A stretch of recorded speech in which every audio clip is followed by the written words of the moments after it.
stories of HR. The stories HR tells itself. Imagine you're standing on the lot of, like, a used car dealership. Oh, yeah. Never a fun place to be. No, exactly. Yeah. But you're there, you're looking for a reliable vehicle, and the salesperson steers you toward this absolute showstopper.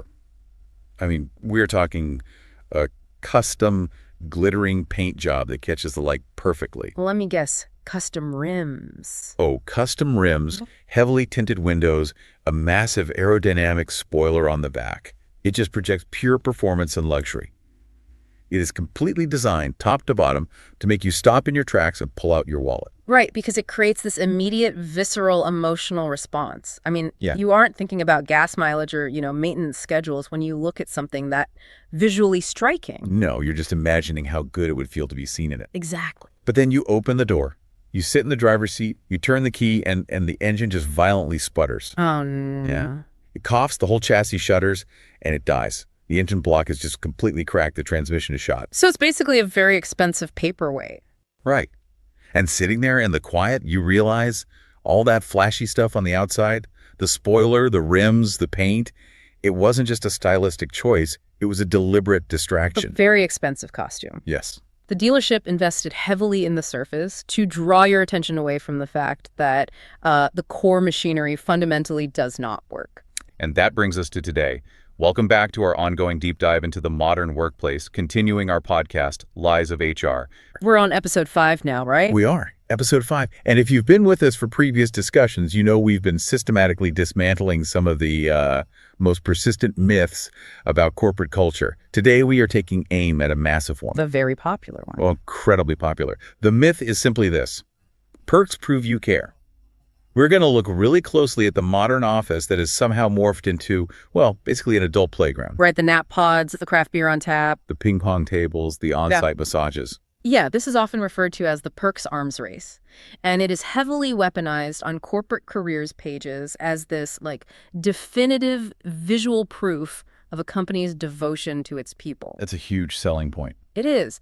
The underlying promise being sold to you is that if an organization stacks up enough of these lifestyle benefits, they will attract the absolute best talent in the market. And more importantly, they'll keep those people happy, engaged, and endlessly loyal. Right. But before we really get rolling into the data on this, I want to establish some clear guardrails for you today. And I want to be very clear, this is not an anti-HR bash session. No, definitely not. Working in a beautifully designed office is not a crime. Having a really high-end Italian espresso machine in the break room is genuinely a nice thing to have. I mean, I love free coffee. Same. We aren't here to demonize free coffee. The target of this deep dive is what happens when those perks are utilized exactly like that custom paint job on the broken car. Right, when they function as a costume for care. Yes. Masking a complete lack of fair pay, a lack of sane workloads, and a lack of meaningful work. And that distinction is really the entire foundation of our discussion today. Because the presence of a perk isn't the issue, right? It's the absence of a functional workplace beneath it. Exactly. To understand why we fall for this illusion, why we get so mesmerized by the shiny spoiler that we forget to check the engine, we really have to examine a fundamental misunderstanding of human psychology. Okay, let's unpack that, because it is genuinely strange when you step back and think about it. I mean, why does a free organic smoothie on a Tuesday morning temporarily make us forget that we are drowning in unread emails? Or working for a manager who, doesn't respect our time. Right. I mean, I like smoothies, but they aren't magic. They aren't. But they act on a very specific, very shallow layer of motivation. The smoothie, the foosball table, the catered lunch, these are what psychologists call extrinsic rewards. Extrinsic, meaning external. Right. They are external stimuli, things done to you or provided for you by an outside force.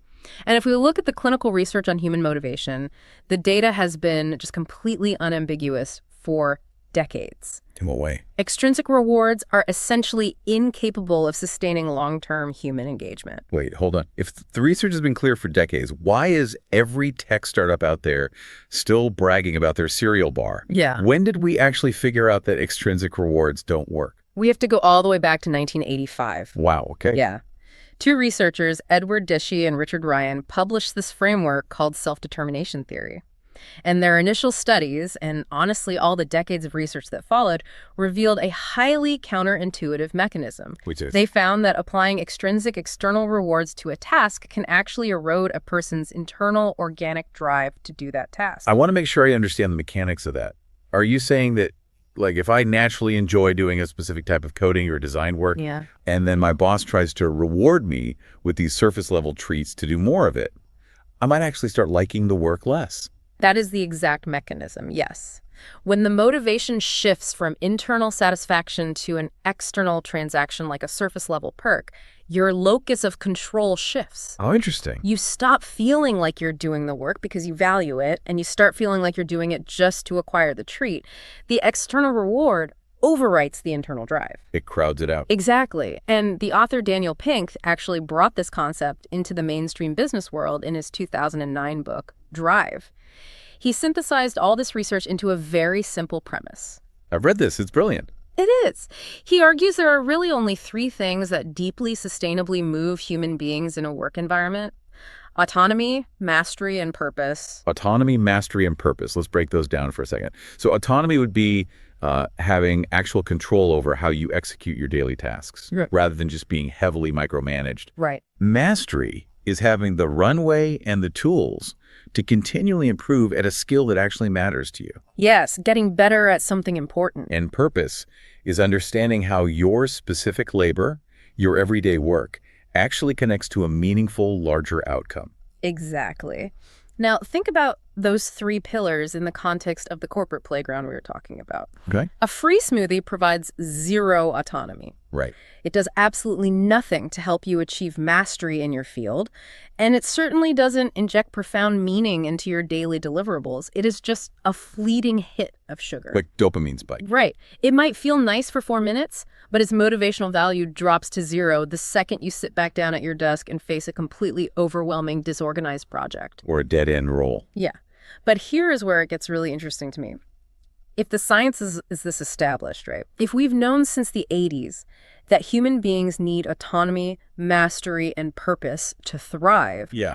I just have a really hard time believing these massive, multi-billion-dollar corporations are simply ignorant. They have access to the exact same research we do. Of course they do. So if a catered dinner doesn't actually motivate me or make me love my job, why on earth is a company spending thousands of euros a month to provide it? Are they just stupid? No, they aren't stupid at all. That is the pivotal question. And it shifts our focus from the psychological side to the operational side. Okay. The real issue with these perks isn't just that they're weak motivators. It is about understanding who actually extracts the most value from them. In Martin's notes, this dynamic is perfectly described as the illusion of altruism. The illusion of altruism, meaning it is presented to you as a generous gift, but there is a hidden transactional return on investment for the company. A massive return on investment. These perks are incredibly effective mechanisms for cost shifting and for deliberately blurring the boundaries between a person's private life and their employer. Oh, wow. Okay, let's look closely at that catered dinner example. A company announces they are bringing in a high-end free dinner every evening at 6:30 p.m. On the surface, I mean, that sounds like a company that cares deeply about keeping you fed and happy, right? Right. But let's look at the behavior it drives. Yeah. If I had to go home, go to the grocery store, and cook my own dinner, I would probably leave the office at 5 or 5:30. Yep. But by offering me a meal that costs them maybe €15 wholesale, they are essentially buying 2 or 3 extra hours of my highly skilled labor that evening. Because you're just going to sit at your desk and keep working while you eat it. Exactly. They're keeping you in the seat. The functional design of the perk is extraction. Man, that's a little dark. It is. And you see the exact same blueprint in those massive, all-inclusive corporate campuses. You know the ones. They build on-site dry cleaning, on-site gyms, medical clinics. I think some even have dental offices now. They do. And the HR marketing literature says, we want to remove the friction from your life so you can focus. But the operational reality is, we are systematically removing every single logistical excuse you have to ever leave the property. Exactly. You know, for everyone listening to this right now, just visualize the architecture of a Las Vegas casino. Oh, that's a perfect comparison. Think about how that space is intentionally engineered, Right. There are no windows to show you the sun going down. There are no clocks on the walls. the wait staff bring free drinks directly to your chair. Yeah? They don't want you to stand up. No.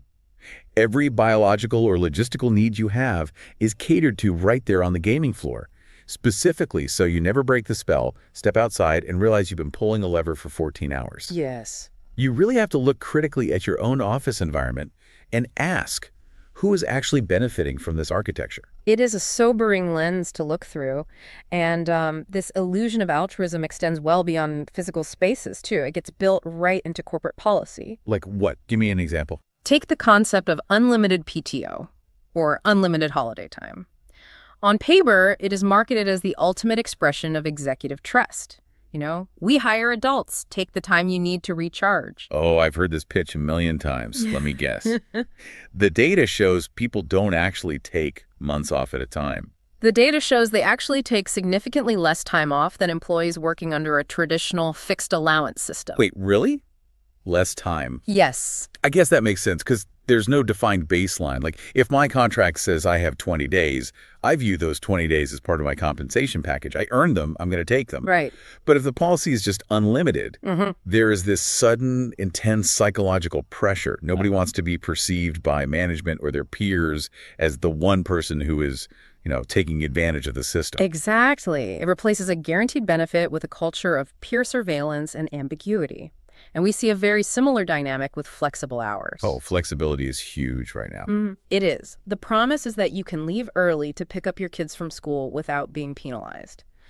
But the unspoken structural trade-off is that if the company grants you that flexibility at 3 p.m., the normalized expectation is that you will be actively responding to emails and Slack messages at 10:30 p.m. Ah, I see. The boundary between work and life dissolves entirely. So if we look at the math on this, the company avoids paying you for overtime.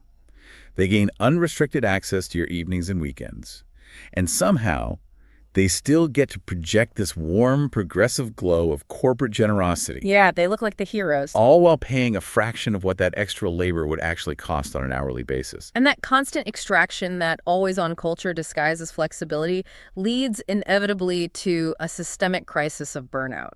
Which brings us to how companies are addressing that exact crisis today. Right, because the workplace has certainly evolved. When we talk about ping pong tables and beer kegs, that feels very much like the culture of the 2000s or the 2010s. It's a bit dated. Yeah.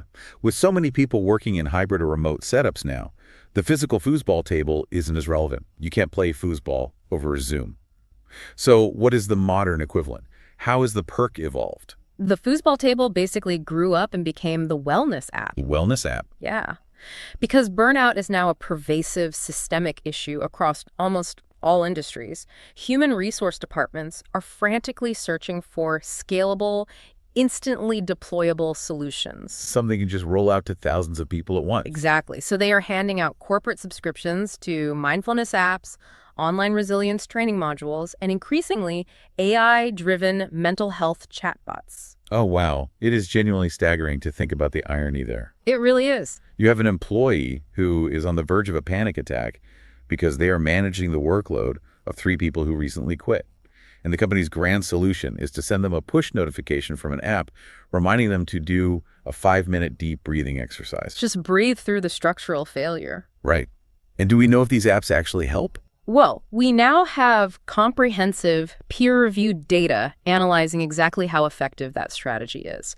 We need to look at a major 2024 study conducted by William Fleming at the University of Oxford. Okay. It was published in the Industrial Relations Journal, and this was not like a small anecdotal survey. Fleming analyzed the data of over 46,000 workers across the United Kingdom. 46,000 workers. I mean, that is a massive sample size. How did he actually measure the impact of these apps? Did he just ask people if they like them? No, it was much more rigorous.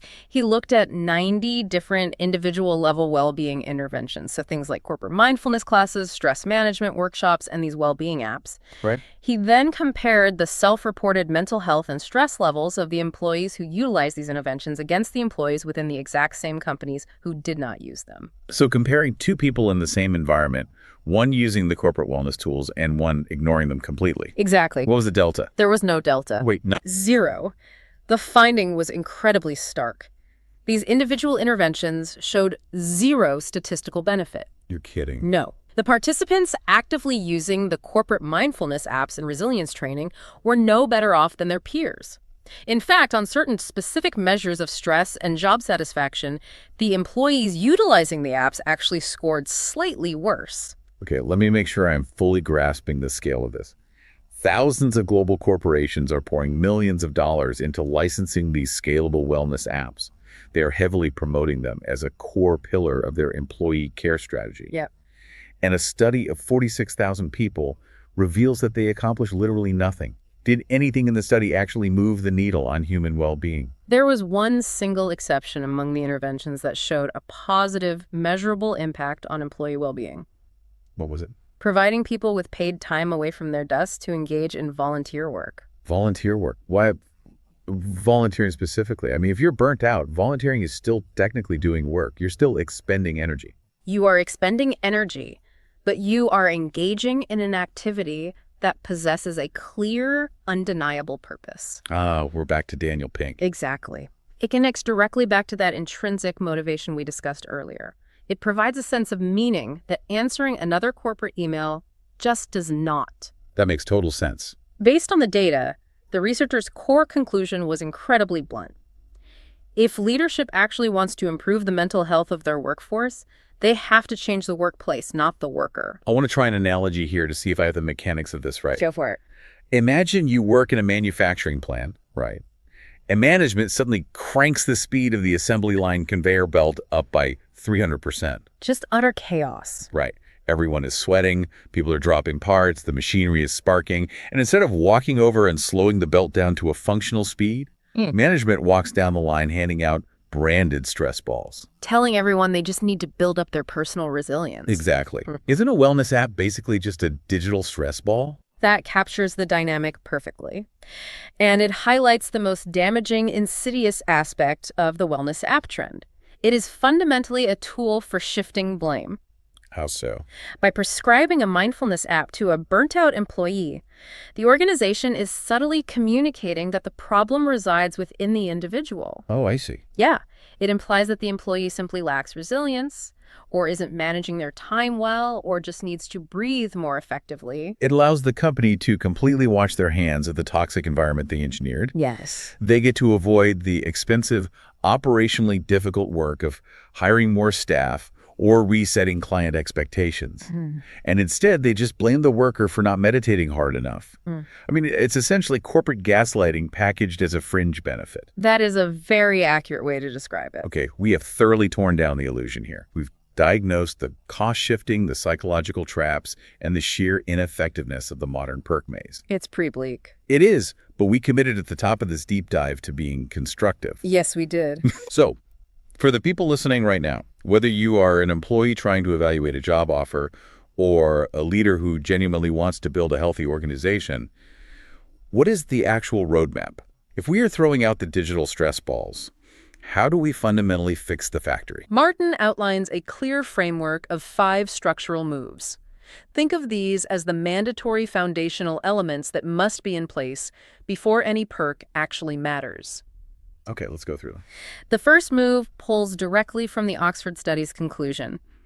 You must fix the work, not the worker. Meaning the absolute most powerful benefit you can ever offer another human being is a sane, manageable workload. Exactly. If your team is drowning under the weight of 3 different roles, no snack and no 15-minute chair massage is going to save them. But how does a manager practically do that on a Monday morning when the work simply have to get done? Well, it requires an aggressive structural audit of how time is spent. It means ruthlessly stripping away redundant status meetings. It means clarifying reporting lines so people aren't waiting days for approvals. And honestly, it means being honest about what projects are actually driving value versus what is just busy work.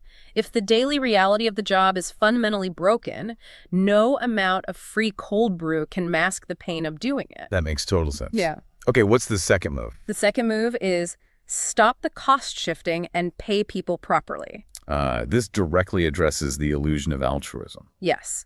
Leadership needs to look at every single perk on the ledger and ask, who is really extracting the value here? And if the honest, unvarnished answer is that the company is buying cheaper overtime hours with pizza, or buying total weekend availability with a flexible Friday, it isn't a benefit, it's a trap. A total trap. A transparent, fair salary or a direct cash bonus will always, always beat a fruit basket. People are incredibly perceptive. They know the difference between actual compensation and a gimmick. They absolutely do.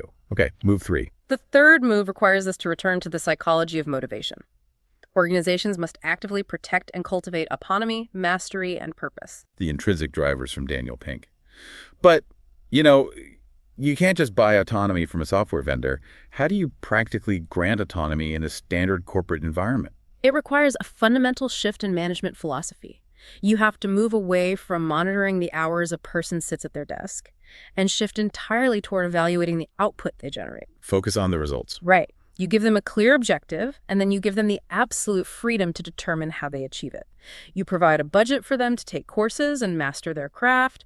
You consistently communicate how their specific spreadsheet or line of code impacts the actual customer. And unlike a massive campus gym, providing autonomy and purpose is completely free. It's free, but it requires highly skilled leadership, which is, frankly, much harder to scale than a ping pong table. Right. That sounds terrifying for a micromanager, but incredible for a high-performing employee. Oh. Okay, what is move 4? The fourth move seems almost too simple, but it is constantly ignored. Offer what people actually value and find out by simply asking them. It is remarkable how often organizations skip this step. They just assume. They do, and if you look at survey data from platforms like FlexJobs, a very clear pattern emerges. When you survey thousands of modern knowledge workers and ask them what they truly want, they do not ask for beer on tap.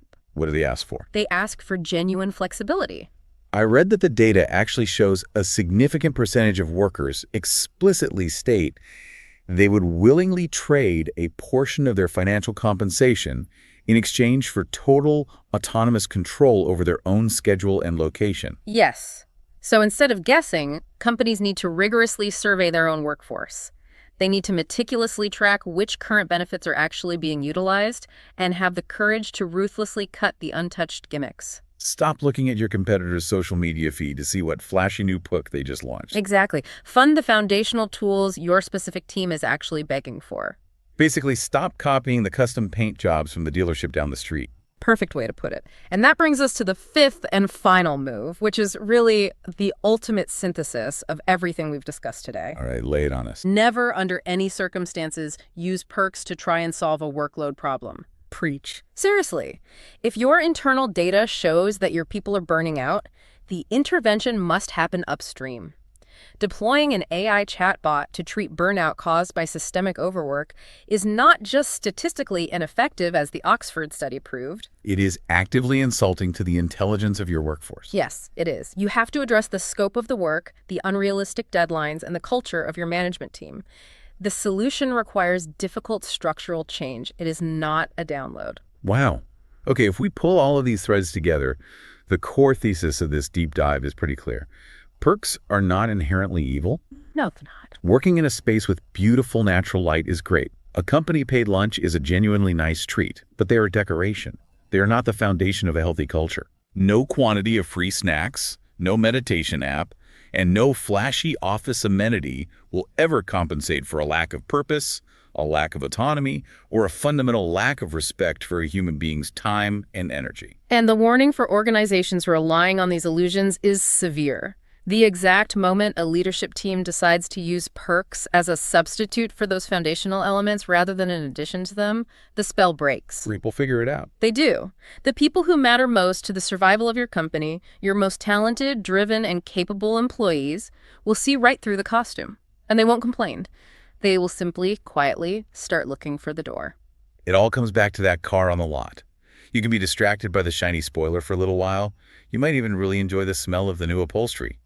But eventually, you actually have to drive the car. And if the engine is broken, you're going to walk away. Exactly. So, I want to leave you with a final thought to mull over. The next time you are interviewing for a new role, or even if you are just sitting at your desk evaluating the job you are in right now, look past the careers page. Look past the high-definition photos of the smiling team playing foosball. Right. Imagine you were completely banned from asking HR about the salary. You couldn't ask about the PTO policy, and you couldn't ask about the office amenities. Interesting constraint. What is the one operational question you could ask your future manager to uncover if they actually offer autonomy, mastery, and a sane workload. How do you test the mechanics of the engine so you know for sure you aren't just walking into a beautifully decorated perk maze? That's a great question to think about. Think about how you would find that out. That's another comfortable lie, told straight. If you want the next one the moment it's published, sign up at liesofhr.com. Sit with this one, argue with it, and come back for more. Lies of HR. The stories HR tells itself.